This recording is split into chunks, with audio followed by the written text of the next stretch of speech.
All right, today we are opening up a very, very cold case. What we have here is a dossier, a collection of documents, eyewitness testimony, official propaganda, ancient history, and they all center on one, frankly, impossible event: how an entire city, a massive metropolis, just vanished from the face of the earth. So let's get into it and see if we can piece together what really happened to Sarnath. So we're going to start at the end of the story, with the official conclusion. You see, 7 years after the great city of Sarnath just went completely silent, a survey team was finally sent out to figure out what was going on. And their report came back with this one unbelievable line. Not that Sarnath was in ruins, not that it had been conquered, but that it simply does not exist. That's the mystery we have to solve. And just look at the sheer scale of what we're talking about here. On the one hand, you have Sarnath's own claims: 1,000 years of glory, 50 million people, massive marble walls. A true world power. Then, just 8 years later, the surveyors find nothing: a desolate marsh, some lizards, and absolutely no trace of any ruins. So how does a city, its people, and its very foundations just vanish? To figure that out, we have to go back to its final night. Okay, let's rewind the clock. We're going back to the last night Sarnath ever existed. The city was throwing this huge party, a feast to celebrate its 1000th anniversary.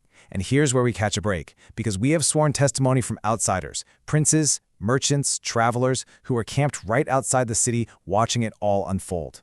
Their accounts are the first real clues in our dossier. This quote from a visiting prince named Allair really sets the scene, doesn't it? He describes the plains outside the walls as just a sea of tents, full of visitors for the feast. But the mood, he says the air was thick with wine and just pure arrogance. The people of Sarnath were openly mocking their neighbors, literally laughing at the very idea that their city could ever be doomed. But then, something shifts. The party atmosphere just evaporates. Witnesses start describing these deeply unsettling things. First, weird shadows detaching from the moon and falling into the nearby lake.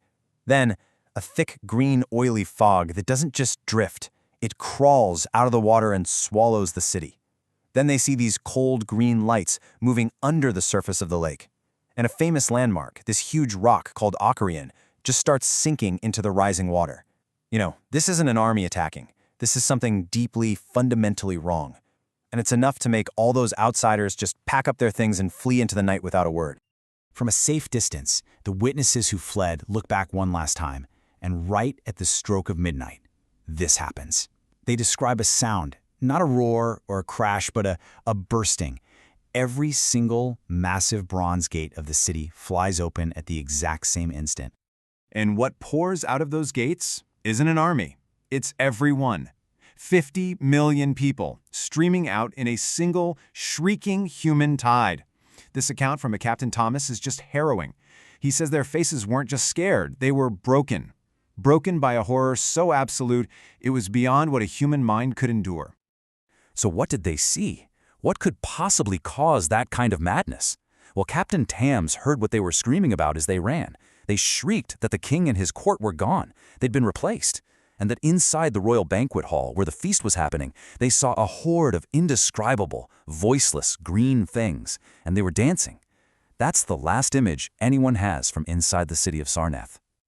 Okay, so that's the what, a truly terrifying sequence of events. But now our investigation has to pivot to the why. And to understand Sarnath's fall, you first have to understand its pride.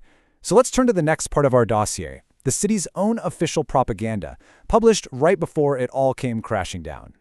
You have to remember, this wasn't just any anniversary. Sarnath was celebrating a full millennium of prosperity, 1,000 years of unchallenged power, of incredible wealth, of what they themselves called delight. And that long history is key, because it created this mindset that they were absolutely invincible. Listen to this. The city's own official guide. It sounds like something out of a myth. Polished marble walls, hundreds of feet high, streets paved with onyx, palaces decorated with lapis lazuli, and temples that scrape the sky. They weren't just building a place to live, they were building a monument to their own greatness, something they truly believed would last forever. And this is the absolute peak of their arrogance. In their own anniversary guide, they actually bring up an old prophecy, a warning about a doom, just so they can laugh at it. They literally put in writing that 1,000 years of wealth had proven how foolish such fears were. Sarnath, they declare to the world, was eternal. But of course, that prophecy didn't come from nowhere. To find the real root cause of Sarnath's doom, we have to peel back one final layer. We have to look at the city's own founding documents, at the crime that was committed on that very land 1,000 years before. You see, long before Sarnath was ever built, that land was home to another city, the ancient city of Ib. And according to the texts, its inhabitants were, well, they weren't human. They're described as these green, voiceless beings with bulging eyes, who were said to have come down from the moon in a mist. And they worshipped a strange, water lizard god called Bogrug. Sarnath's own founding document records what happened next. And they don't call it a conquest, they call it a righteous cleansing. It's laid out with this chilling, procedural coldness. They marched on Ib, they killed every last one of its inhabitants, pushed their queer bodies into the lake with spears because they didn't even want to touch them, destroyed their city, and they kept only one thing as a trophy: The sea green stone idol of the god Bogrug. They took it and put it in their brand new temple as the ultimate symbol of their victory. But on the very first night, strange lights were seen over the lake. And in the morning, the idol was gone, and their high priest was found dead, his face just a mask of pure, unspeakable fear. And before he died, that priest managed to scrawl one single word onto the altar. The exact same word Sarnath would be mocking 1,000 years later. Doom. This was the prophecy, left right at the scene of the crime, a debt just waiting to be collected. And that brings us full circle. You have the ancient crime, the 1,000-year-old warning, and finally, the verdict. And it was delivered by that same surveyor's report we started this whole investigation with. The final report is just absolute. 0 walls, 0 rubble, 0 people, 0% of the city was found. And this really gets to the heart of what the doom was. Sarnath wasn't destroyed. It was unmade. It was erased from existence, as if it had never been there at all. And this timeline just lays it all out clear as day. Year 0, Sarnath commits genocide and gets its one-word prophecy, doom. Exactly 1,000 years later, on the anniversary of that crime, Sarnath is erased.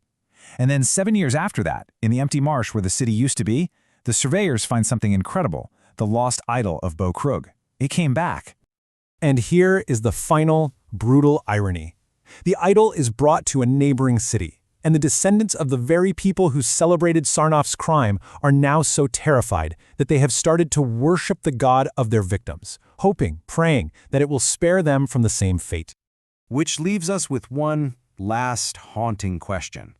Sarnath built a 1,000-year history on top of an atrocity it tried to forget. In the end, that entire history was just annihilated. So it really makes you wonder, if a history built on a crime is completely erased and its victors are utterly destroyed, does that mean their story never really happened at all?